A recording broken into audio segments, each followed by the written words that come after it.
il faut expliquer aux parents que seule la ruse peut les aider à déjouer le caractère de leur enfant concernant les légumes. En fait, il va falloir jouer sur 3 paramètres. Pourquoi des carottes seraient en rondelles ou en tout petits cubes? On a remarqué que les enfants dans les cantines, quand on leur servait des carottes sous forme de frites, consommaient plus souvent les carottes que si on les servait sous une autre forme. Pourquoi? Parce qu'ils ont le même réflexe qu'avec les frites, ils les prennent, ils les trempent dans quelque chose et ils les consomment. Mais on peut les manger également sous forme de purée.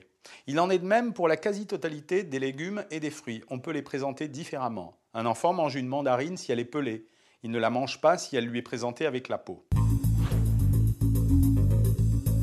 Par exemple, un enfant peut adorer manger des purées de pommes de terre. Eh bien, progressivement, je vais introduire peut-être 1 gramme seulement de carottes pendant une semaine, puis 5 grammes de carottes la semaine suivante, etc., etc. Et si l'enfant n'aime pas les carottes à l'intérieur de la purée, peut-être qu'il aimera les carottes à l'intérieur des pâtes, et peut-être qu'on mettra des petits pois à l'intérieur de la purée. Le fait d'assembler 2 produits entre eux, un produit que l'on n'aime pas et un produit que l'on aime, et de faire monter progressivement la quantité du produit que l'enfant croit ne pas aimer, est une façon de lui apprendre le goût des aliments. Il faut avoir un petit peu d'imagination.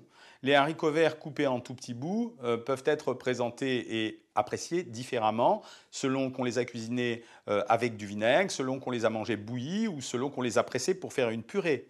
De la même façon, on peut s'imaginer que le céleri pourrait être découpé à la façon des tagliatelles et cuisiné autrement que du céleri rave, mais cuisiné bouilli pour en faire comme des tagliatelles de céleri. Et c'est comme ça que quand vous assemblez ces 3 paramètres, savoir les présenter, savoir les assembler les uns avec les autres et savoir les cuisiner, et bien finalement, on découvre qu'avec un peu d'imagination, les enfants peuvent apprécier les fruits et les légumes mieux que leurs parents, parce qu'il faut se poser la question de savoir s'ils ne les aiment pas, simplement parce que leurs parents ne les aiment pas non plus.